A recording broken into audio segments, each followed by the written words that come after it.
Some of the first gold chains date back to the ancient cultures of Iraq and Greece. They were symbols of wealth, royalty, and the divine. Luckily for us, jewelers now make these personal treasures more affordable and more durable than ever. In this factory, all that glitters is gold. Pure gold is fairly soft and bright yellow, so it's common to create an alloy to strengthen it and alter its colour. Copper lends a reddish hue, and brass helps the alloy melt more quickly than gold and copper would alone.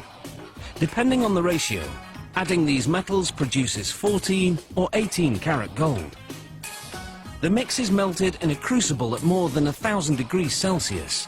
Just 3 of these scoops are enough to make about 5,000 14 karat gold chains.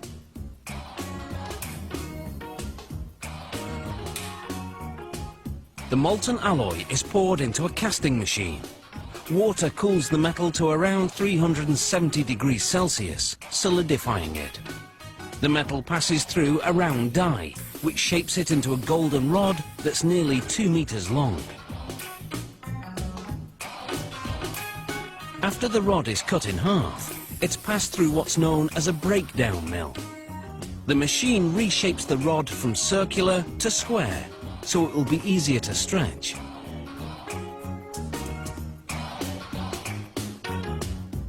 The next stop is called a tandem mill. It has 12 rollers that stretch the rod until it's as thin as a piece of spaghetti. As it emerges, rollers shape the rod into a coil that's 24 meters long. The coiled metal is softened in an oven. Then what's now a wire is uncoiled and continues to stretch as it's passed through a die lined with industrial diamonds. To prevent overheating, the machine sprays lubricant to cool the wire while reducing it to the width of a human hair, its final size. The wire then winds into a spool, almost 3 kilometers long.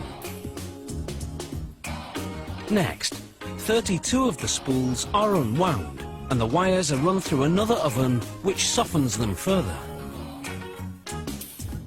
Just in case you're thinking working here is a golden opportunity, you should know that security is very tight. Employees must pass through metal detectors before going home, and wearing jewellery to work is strictly forbidden. This machine makes what's called cable chain. It passes wire through a link and closes it to make another link.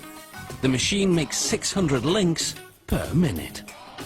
Here, a random quality check is being carried out. This machine makes a Venetian-style chain. The wire passes through a channel, where mechanical jaws bend it over a die to make a link with the preceding. To make what's called a spider style, this machine passes a wire through up to 5 loops before closing the link.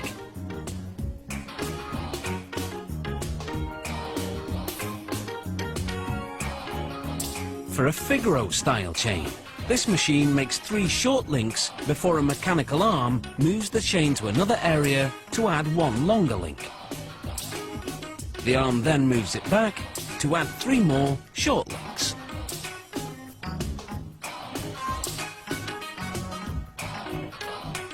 The simplest style is known as a rope chain.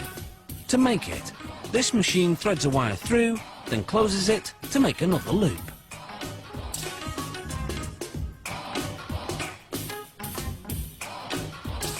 The finished chains are coated with a lubricating powder that prevents the links from sticking to each other during the next step, when the chains are heated to 815 degrees Celsius.